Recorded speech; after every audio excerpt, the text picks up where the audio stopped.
This is my AC30. It's easily the best AC30 that I've played.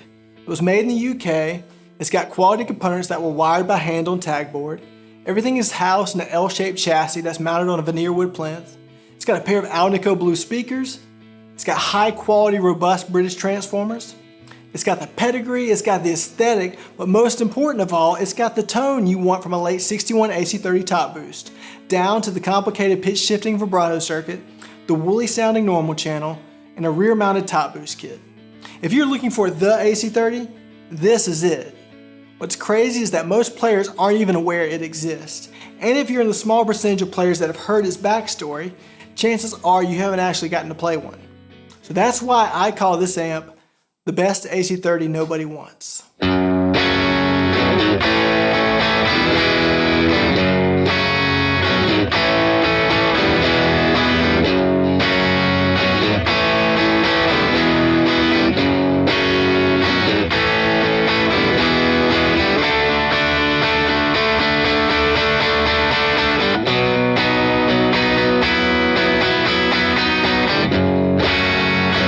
Alright, so this isn't a Vox. It's actually a JMI30. It had a JMI badge on the front, but I swapped that for a Vox badge as soon as I got it. Aside from the aesthetics, I had a good reason for that. That will make sense. Just wait for it, okay? JMI is short for Jennings Musical Instruments. Most guitarists hear JMI and think, yeah, JMI, they made Vox amps in the 60s. While this is true, the history of Vox is complicated, and I'm not going to go there right now, but if you want to know more, I recommend watching the 5-Watt World Short History on the Vox AC30. That video gives you a great breakdown of how many times the AC30 has been produced by different manufacturers who had nothing to do with the amp's origin. Essentially what you need to know is that the AC30 that everyone loves was designed by an engineer named Dick Denney for Tom Jennings, who was the owner of JMI from 1961 to 1967. You often see this period referred to as the Jennings era of Vox. If you go deep enough down the AC30 rabbit hole, eventually you'll learn that the early 60s AC30 hasn't been recreated accurately since the 60s. This is why modern production AC30s don't quite sound like the vintage ones.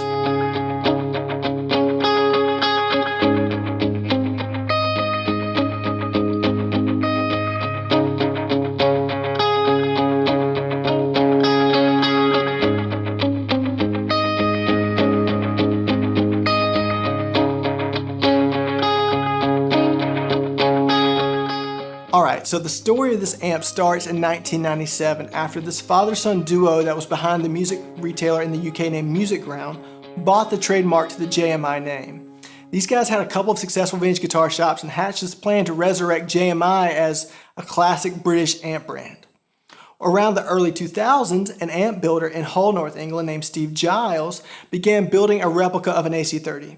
He essentially reverse engineers a copper panel AC30 from the early 60s. His goal is to make a vintage AC30 just as they were made in the Jennings era of Vox using the best modern day components. He carefully dissects his vintage AC30, measuring each component, making wiring diagrams and photographing it along the way, and he uses this knowledge to build a replica 6-input AC30 and a 4-input AC30. Around 2005, one of Giles' amps crosses paths with the new owners of JMI at Music Ground. And after a meeting between JMI and Giles, Giles agrees to work for JMI as the sole builder of their AC30 that will be called the JMI30. And that's this amp.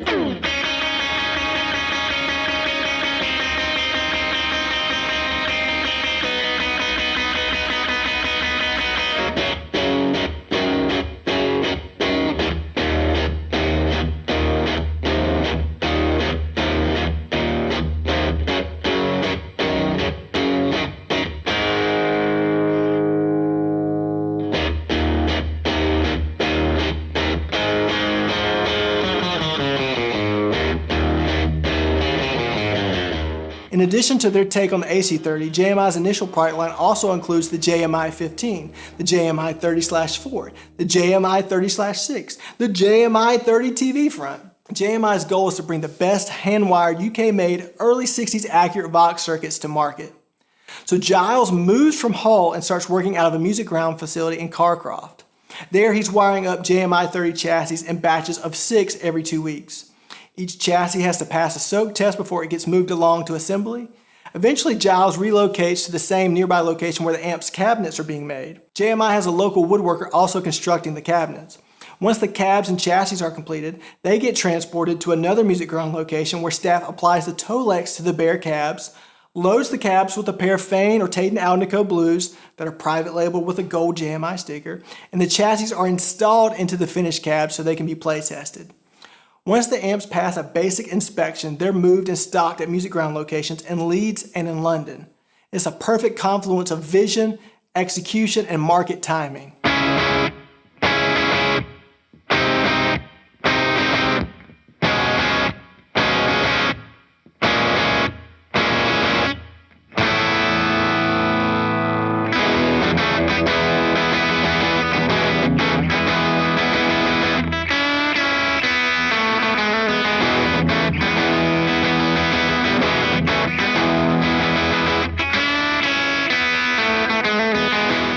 So the JMI30 proves to be a hit. It's heralded by everyone as the best AC30 available. It's a more accurate early 60s AC30 than any other offering on the market, including the AC30 sold by Vox at the time. Within a few years, JMI amps are being used by notable musicians throughout the entire UK.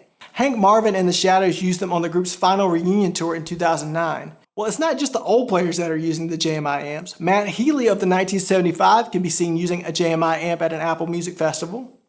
A JMI15 was spotted in the home studio of guitarist Adrian Utley of Portishead during a Music Radar interview.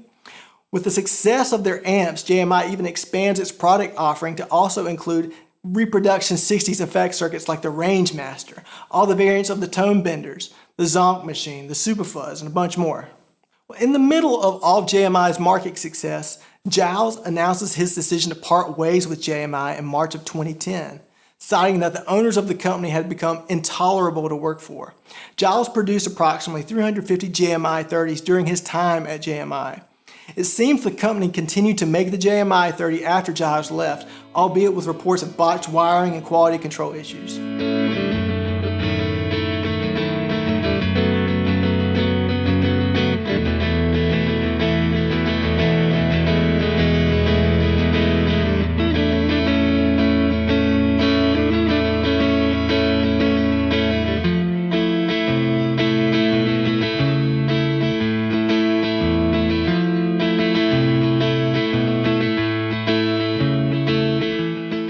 Well, this actually proved to be the least of worries for JMI because its owners soon found themselves at the center of an international investigation in 2012 when vintage guitars stolen from a private Italian collection in 2006 had been identified by authorities as having been sold by Music Ground.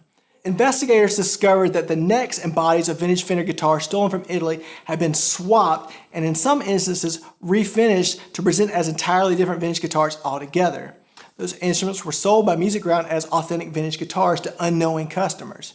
It was a huge scandal that made international headlines. It was even the feature of an episode of a show that aired on the BBC called Fake Britain. While the UK court was unable to prove that Music Ground was responsible for modifying the stolen vintage guitars, the father-son pair behind Music Ground didn't escape unscathed. Both were dealt suspended prison sentences, 12 months and 6 months respectively for dealing in stolen goods. Unfortunately, similar stories also came to light from customers regarding vintage amps that were purchased from Music Ground. I found a thread on an amp building forum that linked to an eBay auction for a vintage 68 Marshall Plexi 100. The author was asking the community to verify the amp's authenticity. The collective of amp builders identified it as a fake. The seller eventually chimed in stating that he had no idea the amp he listed for auction was a fake. He had purchased it from Music Ground, only to learn that the amp sold to him was a 70s Marshall that had been modified to appear as an older and more desirable model. I also found a 2007 article in Vintage Guitar Magazine alluding to a certain reputable vintage dealer in Europe having sold the author a counterfeit Marshall 1962 combo. This is the same amp model that Clapton used on the Beano album with John Mayall and the Bluesbreakers. The author details all the inconsistencies he uncovered after he got the amp in hand.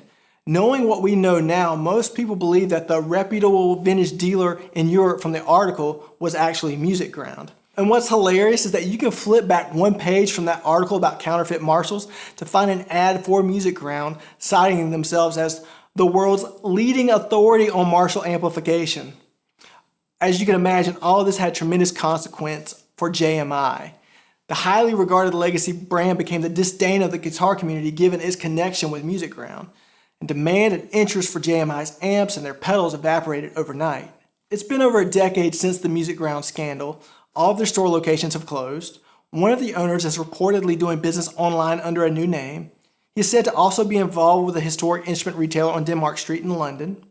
As for JMI, the brand appears to be under new ownership with a new website that's selling ASOs, aka amplifier-shaped objects called AC15 and AC30.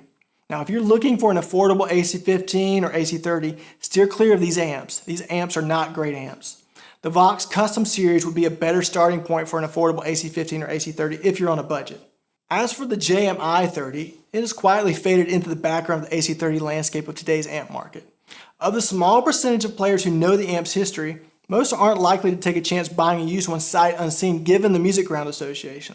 Having owned a matchless C30, a Chinese-built 50th anniversary Vox AC30, and having played a lot of other AC30 circuits, I can say with certainty that the JMI30 is hands down my favorite AC30 that I've played to date. This amp absolutely nails the vintage Vox top boost tones I hear on all my favorite classic records. The matchless C30 is an outstanding amp, but it doesn't really sound like a Vox. It sounds more like a matchless.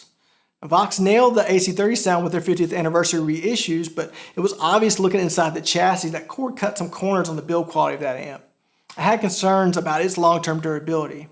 And this brings up the interesting conundrum of trying to find an accurate reproduction of an early 60s AC30. Outside of buying a used 2017 Vox hand-wired AC30, it's next to impossible to find a period-correct 60s AC30.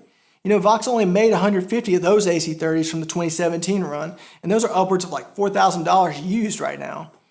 The majority of AC30s that Vox has made aren't the same circuit design as the first AC30s. Now, does that mean those amps aren't any good? No, that's not what I'm saying. There's some solid Vox AC30s available in the used market.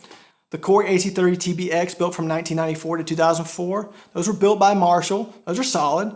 The Korg limited run of hand-wired AC30s also built by Marshall that were available from 2002 to 2004, also a solid amp.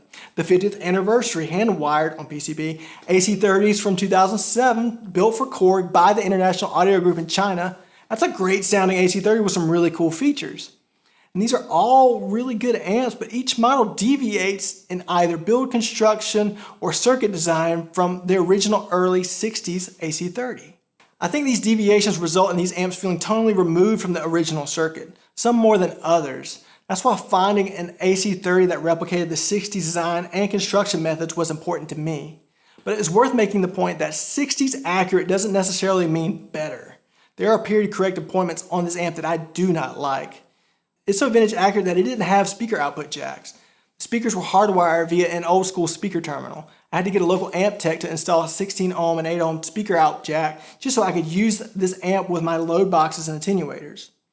Now, like a 61 6-hole AC30, the JMI30 doesn't have a master volume, and you have to turn up stupid loud to get the goods. Another con is the period correct AC30 cabinet design. It was a bad design in the 60s and it's a bad design now. There's not nearly enough space in the cabinet to vent all the heat 11 tubes will generate. The brass vents on the top of the amp will brand your flesh if you touch it after it's been on for an hour. You know, there's a reason JMI added more vents to the cabinet design in 1967. AC30s essentially cook themselves if you leave them on for 3 hours at a time, day in and day out. The JMI30 also emulates the earliest 6-input AC30 variant from 61 by adding the top boost kit on the rear side of the amp. Now, I wish Giles would have opted for the AC30 controls of a 64 with the top boost controls integrated into the top panel layout. You know, that functionality would have made a lot more sense and would have made it easier for the user to dial in the tone, but I can appreciate what Giles and JMI were going for, emulating the first incarnation of the AC30 with the top boost kit add-on. It definitely has like this vintage charm about it. If you want more vintage charm, the normal channel is also 60s accurate with its woolly tone that's probably too dark for most players not named Brian May. You definitely need to crank it to open up the top end, or use a treble booster at lower volumes to get a usable tone out of this channel by itself. Now the Vibe/Trim channel has a 3-speed selector switch, allowing you to select between slow, medium, and fast speeds. I think a smooth taper potentiometer would have been a better choice for the speed control, but again, a vintage correct this amp remains. Honestly, you kind of have to admire the stubbornness that Giles and JMI went through to make the JMI30 so period correct. It's surprising to me that the company opted for a pair of 8-ohm Fane Alnico Blues instead of using the traditional UK-made Celestion Alnico Blue speakers. The Fanes have more mid-range content that I honestly think sounds great. I have play tested this amp through a Vox cab with Celestion Alnico Blues, and I have to admit that the amp definitely sounded more distinctly Vox to my ears through the Celestion Blues.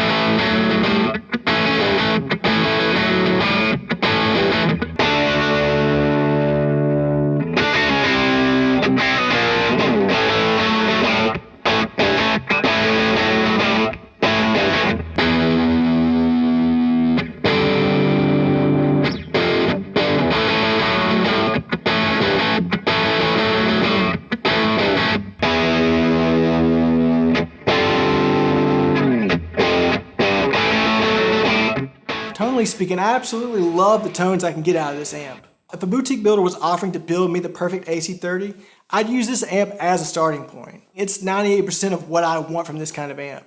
Now from the perspective of its functionality, I'd say it's 80% of the way there. That's not a knock on this amp, that's just my straightforward opinion, you know? I think I'd say the same thing if you were to give me a 63 AC30 that was in tip-top shape. The few functional gripes I have with this amp are inherent via the original AC30 design, not necessarily with the execution or the quality with what Giles and JMI did with this amp. And honestly, it's a shame that the controversy of Music Ground has overshadowed such an outstanding amp. If you ask me, the attention to detail and reverence and craftsmanship that Steve Giles put into building the JMI30 really endures in spite of the bad decisions of any other parties involved. And I guess as much as I hate to have to say it, some credit's also due to the crooks of the JMI story in the 2000s. You know, people are complex, and despite the poor decisions made to deceive their customers at Music Ground, the owners of JMI had the business acumen and the business savvy to resurrect the Jennings era Vox AC30. And they actually pulled it off. You know, it was a market success. That said, their unethical decisions definitely tarnished that accomplishment, but you have to kind of give credit where credit is due. You know, it's a wild story for such a great piece of gear. The fact that this amp has kind of remained under the radar is kind of baffling to me because if you look at it objectively, there's no denying that it's a great amp. I think most players either don't know about it or the amp is just so shrouded by the Music Ground controversy simply due to the internet age in which it exists. I think forum threads and online comments will always lean towards controversy and negativity, so I could see this amp fading into obscurity given all that. But you could also make the case for this amp becoming sought after in the not so distant future. I mean, it's an outstanding, hand-wired, boutique, period-correct AC30 replica produced in limited quantities that also happens to have one of the craziest backstories I've ever heard. If that's not fodder for irrational gear collector market pandemonium, I don't know what is. I guess that's ultimately for the guitar community to decide, but for now, it's the best AC30 that nobody wants. But I suspect that could change. Either way, I won't be selling mine. If you get the chance to try one of these out or play one, you should definitely do it because you might end up buying it and loving it. Well, let me know down in the comments if you knew any part of the story of JMI amps before watching this video. Have you ever played one of the JMI amps or one of the JMI pedals? Were you familiar with any of the Music Ground controversy or its association with JMI? Did you ever shop at Music Ground back in the day or deal with them directly? Let me know. Comment below and let's talk about it. I want to say thank you to Steve Giles, the builder of the JMI30. He provided me with a lot of insight into the process of making these amps. Steve graciously responded to all my questions after I tracked him down. If you made it this far into the video, I also want to say thanks to you for watching. I appreciate you taking the time to watch. If you're not subscribed, please consider subscribing to the channel. 93% of my viewers are not subscribed to the channel. When you guys subscribe, it helps me grow the channel and get these videos in front of more eyes. Also, when you guys thumbs up the video and comment, that engagement helps these videos get recommended to other viewers. If you like this video, you may also want to check out my shootout video between the JMI30 and the Matchless C30. You can see that here. Thanks for watching, and I'll catch you guys in the next one.